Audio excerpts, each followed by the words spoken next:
Hello, Scorpio. Welcome to the Plaid Sheep Oracle.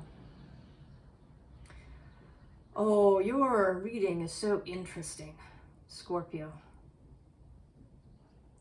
At the time that I'm doing it, we are in the midst of an eclipse gateway. So we had a new moon in Aries, 29 degrees of Aries, on April 20th. And we are going to have a full moon in Scorpio at about 14.5 degrees of Scorpio on May 5th. And that is the lunar eclipse half.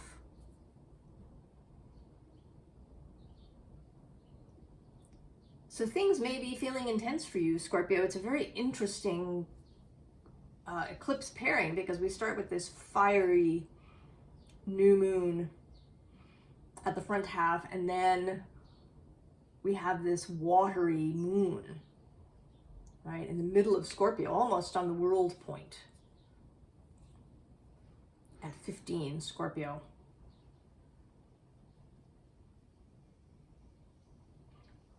And that does put, right, it puts the sun at almost 15 degrees. It will be, I think, later in that day. And that is solar Beltane.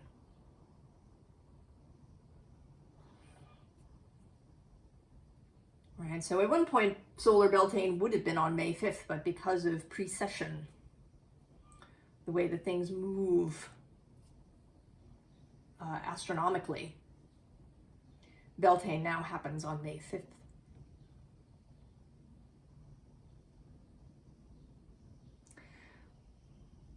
So the card that came out for you, so interestingly, is routine.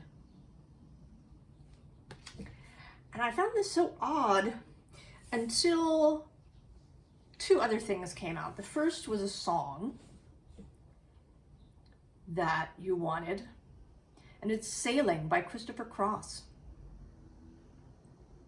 And as it played, you know, I could see, right, these crows sailing on the wind.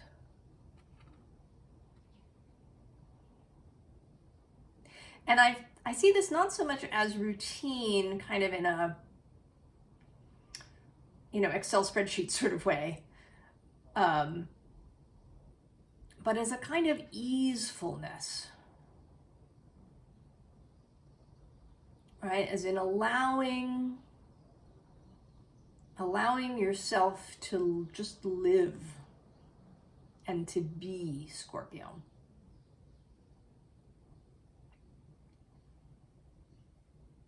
All right, like the singer in the song who is, you know, is just sailing out on the ocean.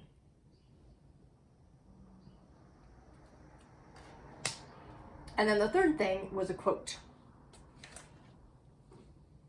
All shall be well, and all shall be well, and all manner of things shall be well. This is by Julian of Norwich, who is considered a Christian mystic. Although we actually don't know her actual real name. She's named for St. Julian's Church at Norwich. She was an anchoress. That is to say, she lived like a hermit. She lived alone in her cell. But all kinds of people came to her for advice. And she lived in the mid-1300s. She was born actually just a few years before the, what we think of as the Black Plague period, right? Which came to Europe in around 1347. And we can estimate her time of birth because she wrote a book called Revelations of Divine Love. And they were based on a series of visions that she had when she was on what was thought to be her deathbed. And the date of this is recorded as May 8th, 1373. And she writes that she was 30 and a half when she had this revelation. So there is a strong probability that she had a Scorpio sun, and in fact, a Scorpio stellium.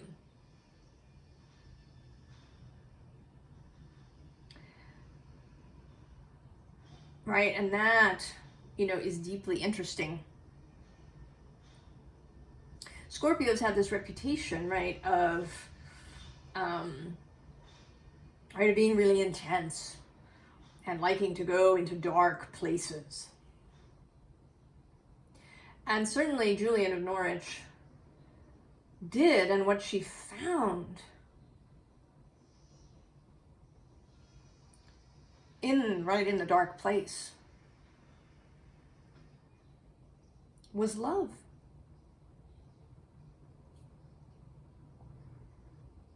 Right? She would have encountered people who came to her, right, with probably really perhaps serious and major concerns at that time.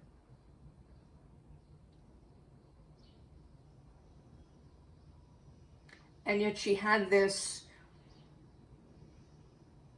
consistent and unwavering view of, right, of divine love.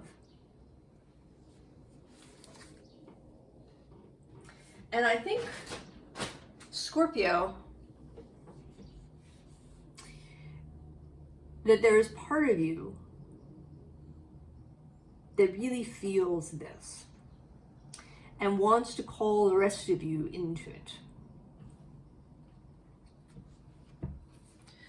Right? Because we have this Fool beginning. And underneath is this Chariot and then this Magician. And, right, this I see is you, Scorpio, right, being very intense. Right, all this water happening around you, right, really intense. And I feel like you're sitting in this chariot and this Fool is calling you. Calling you into a different vision.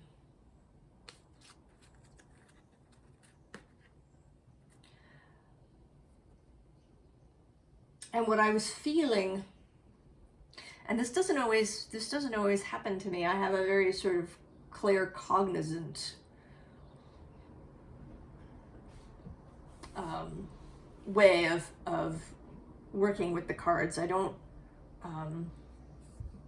always get a feeling, right? Often the story sort of arrives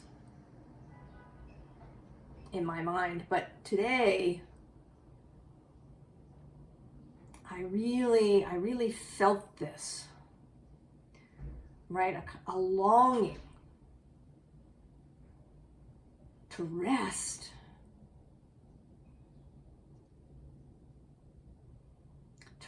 from a kind of endless battle that has been waged.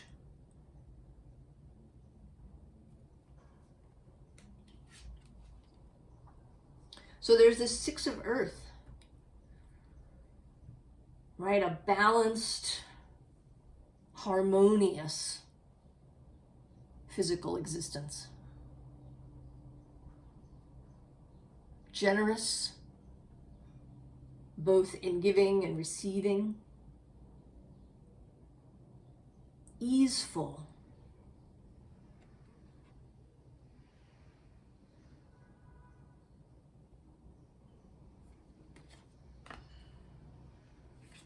And then the Six of Fire, which, you know, is not sort of a usual Six of Wands. There's this, right, this lightness to it and this air balloon.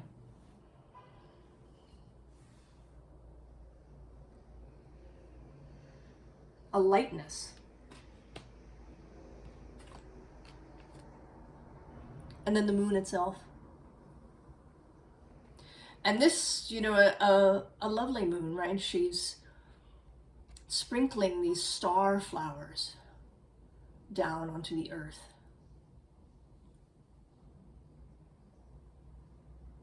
Right? And that your choice of deck was the Good Tarot.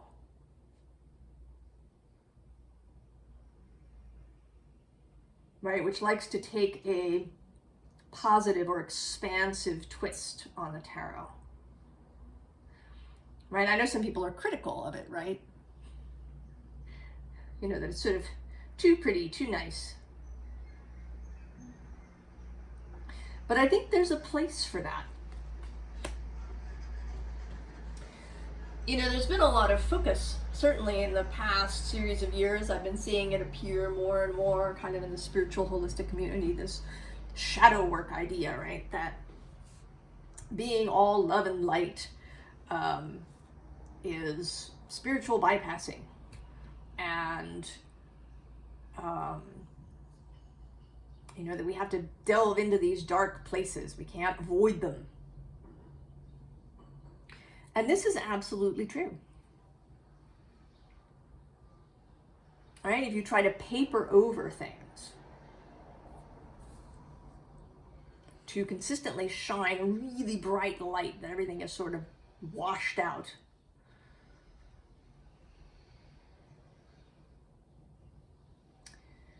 Then, right, you're going to have trouble, because all of that stuff that's underneath will, you know, begin to fester. But the opposite extreme, right, where we do nothing but engage with darkness, with difficulty, where we see everything through that lens, isn't any more useful either. Right? It's got just as many problems. It's just a different kind of papering. And what's interesting is that I can feel, and I feel this personally too, that seeing the goodness, seeing the possibility of ease and beauty can be really, really vulnerable.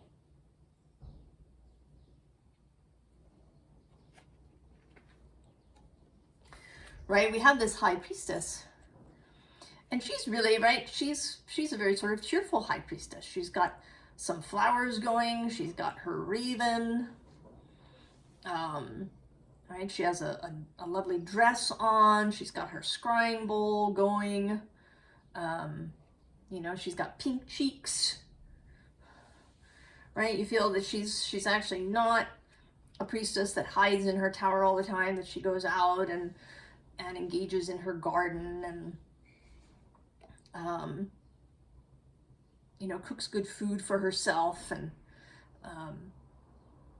you know, takes care of herself.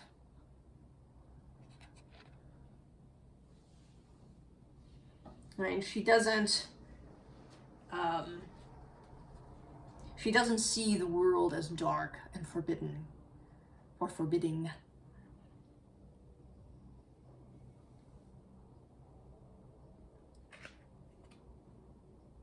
You know, and actually there's a second quote on the same page as this first one.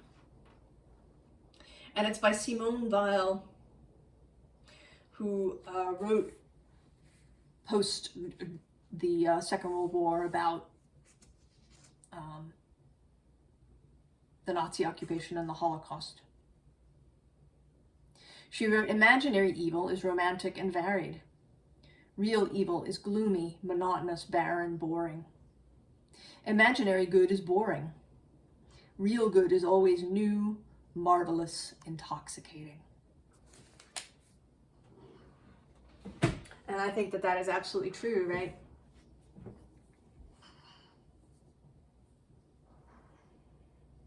Right, in movies often, right, the villain is really interesting and cool, and the hero is kind of boring.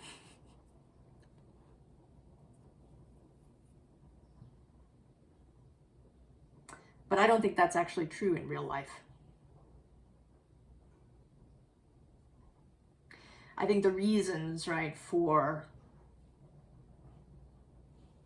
those who harm others are, right, they're kind of boring. Right? It may be greed, it may be fear.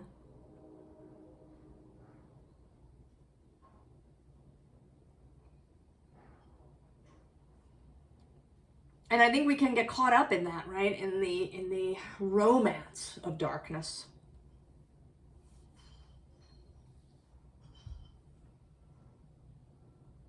Also in trying to be realistic,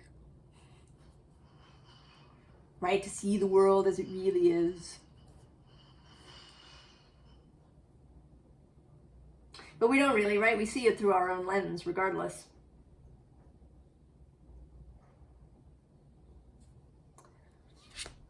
And this, oh yeah, so under the High Priestess is this risk card. So I think that you perceive, or have perceived, perhaps up until this moment, risk in maybe seeing things positively, in exploring the idea that life could just be really good.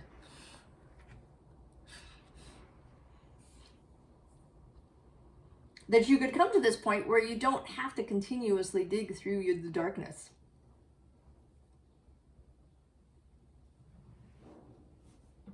Where you could believe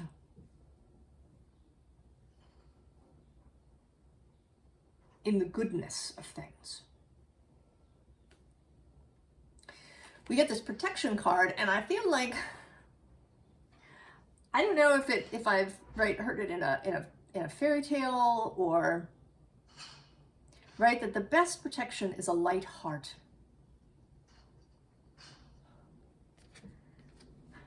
Right, and in spiritual circles, right, one would say that the best protection is being in alignment.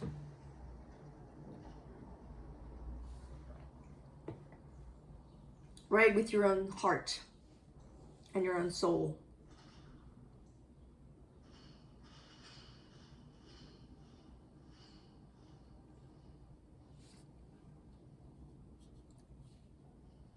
And I think, you know, the world is certainly very varied, and there are,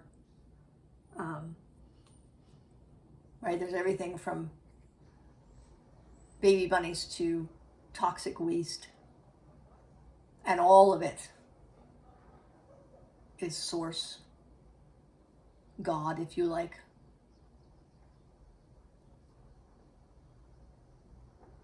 And certainly, as source, we wanted a varied experience. But I think that the good is the ultimate truth.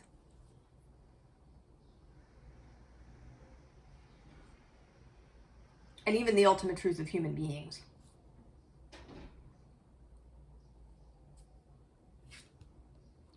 So we have the owl and then the hawk. Right? Seeing and perceiving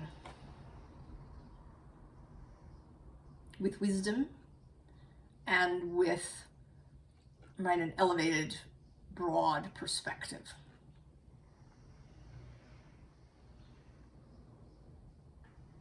So the ability to know that, yes, the world contains horrors. It does.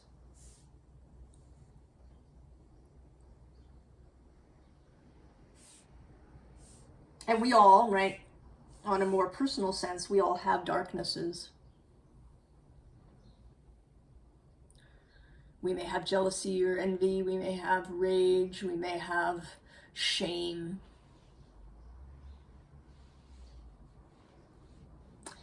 But that ultimately, all of these things are seeking wholeness.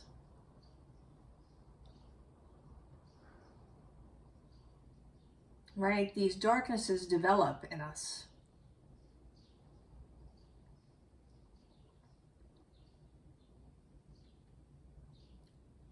But we want to make them whole, not to banish them, not to try and whitewash them, but to bring them into wholeness.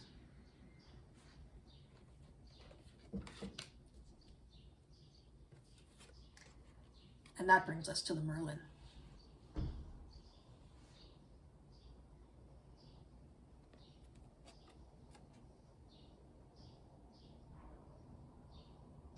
You know, ultimately, right, the real power,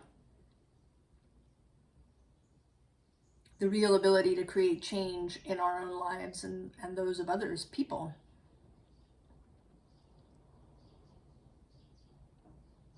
right, is to be whole and to believe in your own goodness.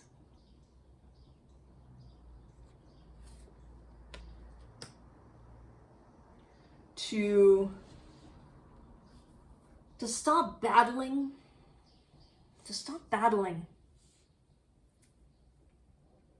You know, and it's interesting to me, right? Scorpio is synonymous with transformation, often. And yet, Scorpio is fixed water.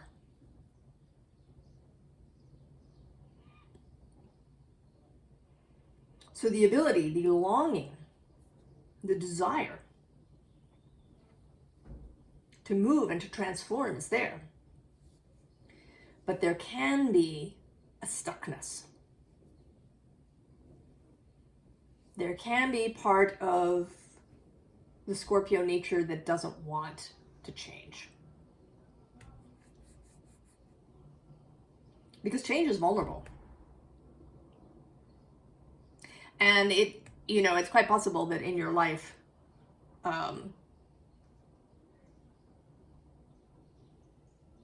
there have been changes that were forced on you. And for sure, the fixed signs do not like to be forced to change.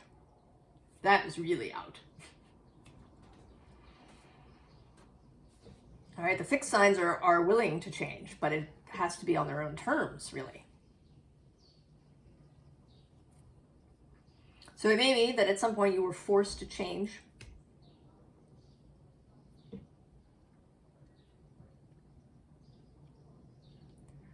There may have been betrayals and other challenges with other people in particular.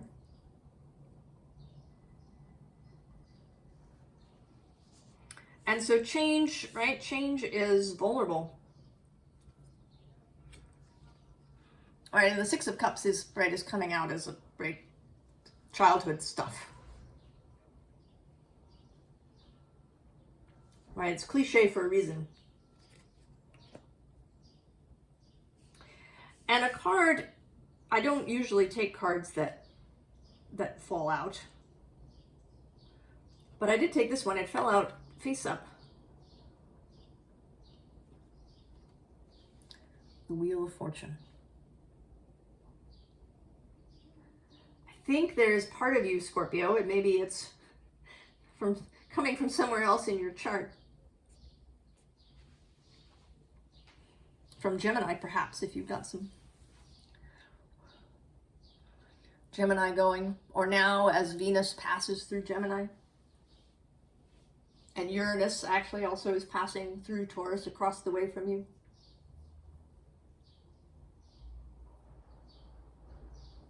And Mars moves through Cancer.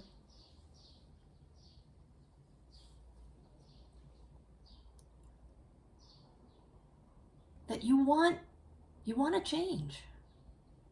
You really do. And in fact, you want to allow change that is not under your control. You just want to rest from the battle, Scorpio.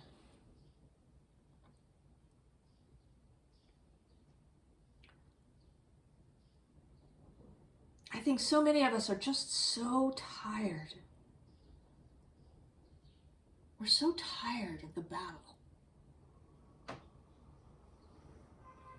And what's interesting is that I didn't notice until the other cards came out and I was sort of moving them into position that another card had fallen out with this Wheel of Fortune, and it's death. It's you.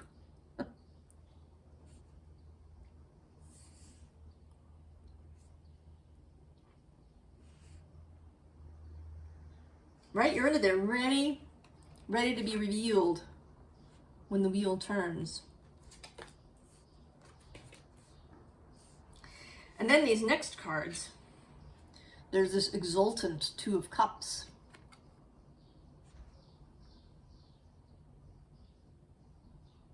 Sensuality. I also feel sort of luxury and, you know, I feel like she's pouring out some wonderful beverage into these cups.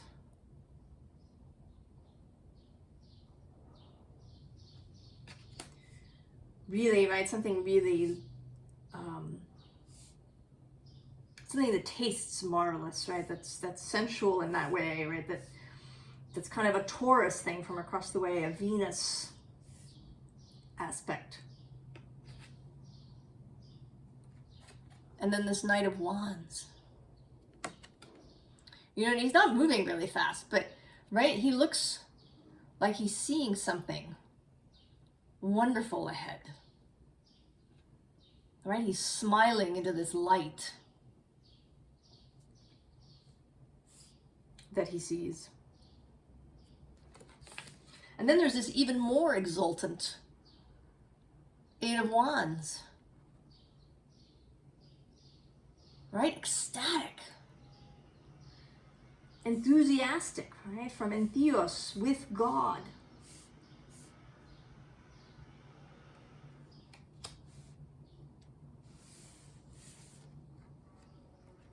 And then we have the Ten of Swords.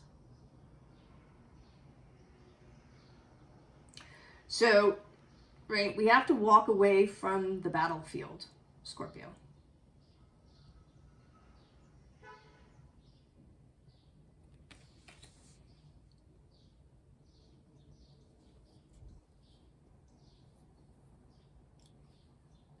It is possible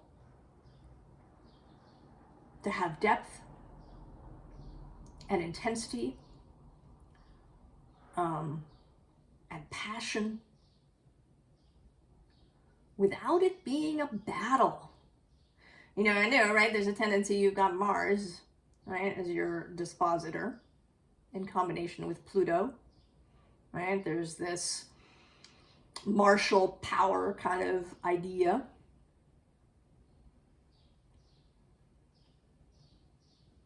But, you know, Mars doesn't necessarily have to go into battle in that way, right? Into a bloody battle. He can be given other tasks, other challenges, right? To take that action-oriented nature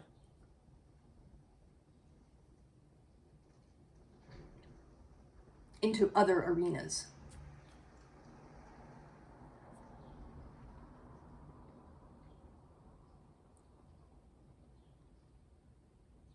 And I think that you've come to a point now, Scorpio, where you're really beginning to understand this.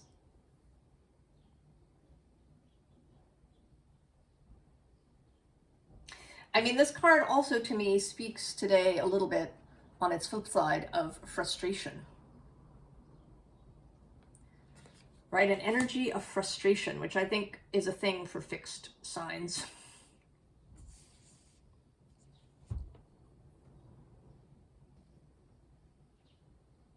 Right? That we seem to keep running into the same thing over again, right? We think we've overcome something, or it's over, and then suddenly it's back again. Right? It could be, you know, people we become involved with. It could be some sort of dis-ease in our body.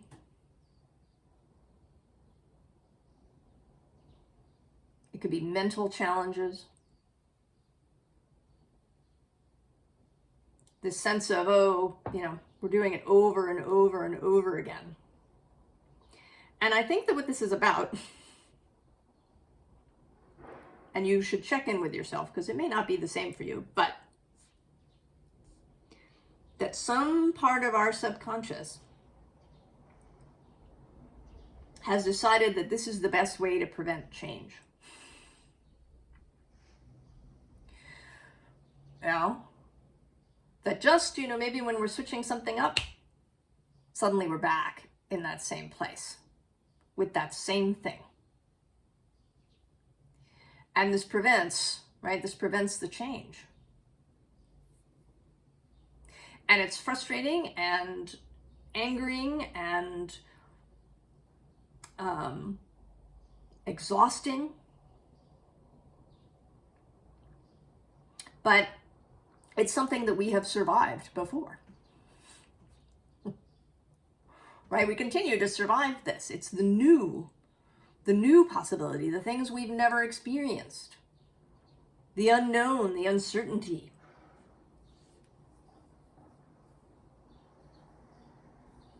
That can be, right, for that inner protector self, the danger that we're trying to avoid. And that the idea, right, if you suddenly started believing that everything was really great and that life was really good and that life was on your side, you might start going out and doing stuff that's different.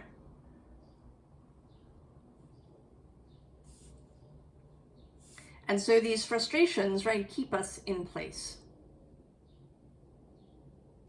And I think that what we have to do, right, is we have to talk to ourselves. And it may be a daily process, right, of reassuring that part of ourselves, of showing that part that this is not helping. Right? And although we may still be here, maybe we're, housed and clothed and fed, but that we are not well.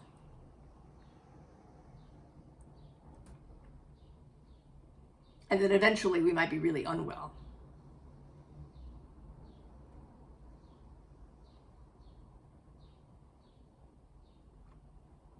That a stagnant, frustrating experience isn't real safety. And that exaltation and enthusiasm is not inherently dangerous.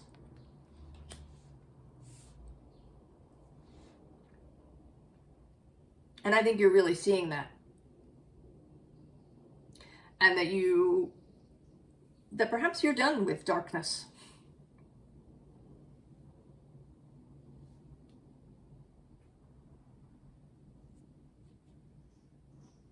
That you're ready to see the beauty instead of the danger. And so we get the white rose of hope. And I would actually like to call it the white rose of faith. I don't like the word hope so much.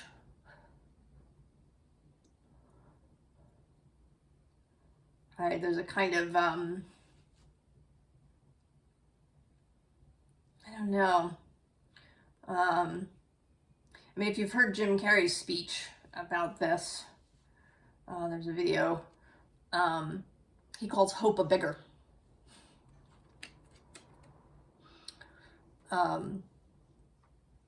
Whereas, right, hope may be a little timid as she goes, right? Sort of, there almost feels like there's one eye out for the danger. Whereas faith walks with confidence.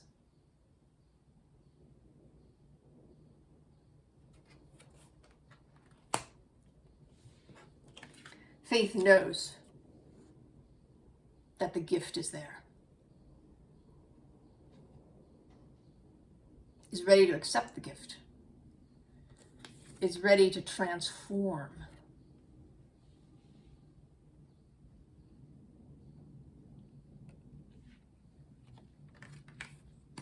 To see that the house is filled with flowers. The house is filled with flowers.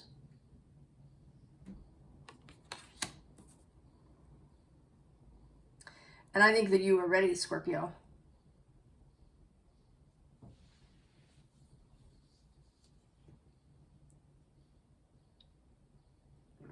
And if you're watching this now, it may be this eclipse that really seals the deal for you.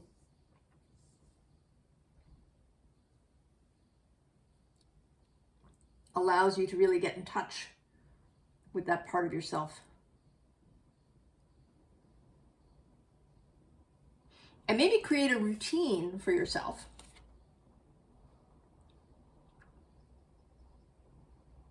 Right, to gently bring that part of you along. Right, maybe you talk to yourself every morning and every evening.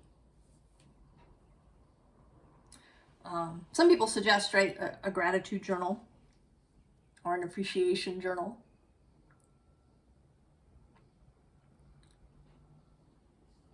But I think you may want to actually talk to yourself.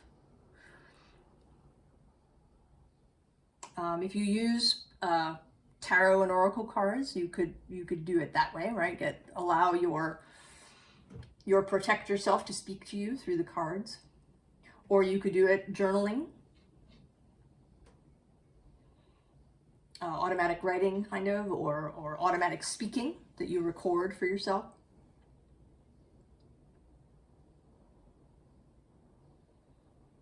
So that you can really create a dialogue with this part of yourself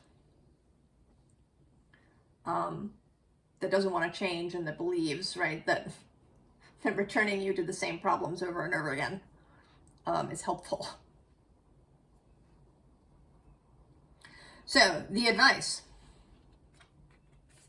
the Three of Water, which for me is always about, or almost always about, a unified will.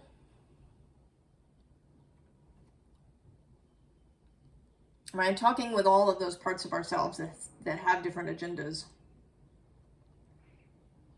and getting everybody right onto the same path forward.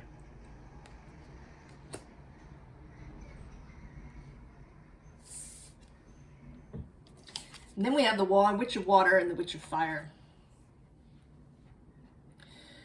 And this, I think, is, right, it speaks partly to this eclipse season of fire and water,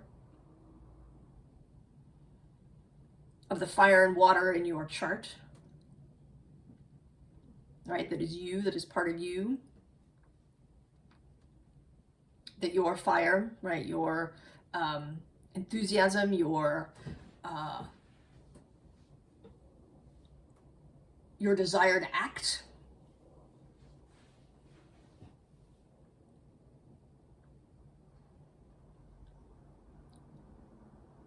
can live in concert with this watery self, this feeling self, compassionate self, loving self. Right? Mars rules both Aries and Scorpio. And I sort of feel like he's the warrior in Aries and he's the lover in Scorpio.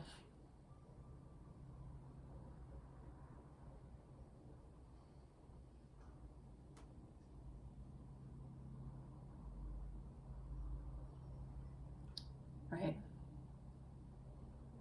The watery Mars.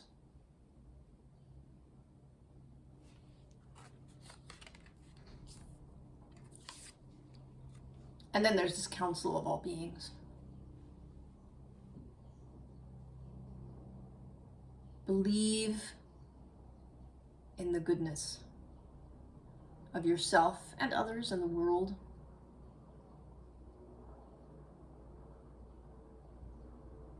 Believe in it. Allow that to be your reality.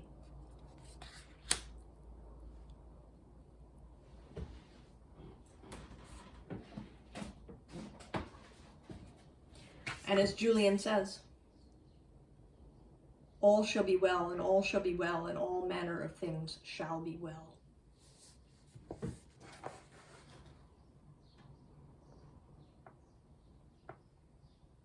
You can live in goodness and joy, Scorpio. You won't be letting the side down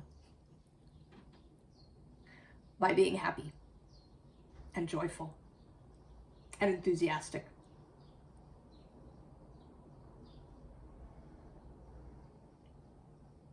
I wish you all the very best, Scorpio. All the very best. And I hope that you can see that your house is full of flowers. And I will see you next time. So long, Scorpio.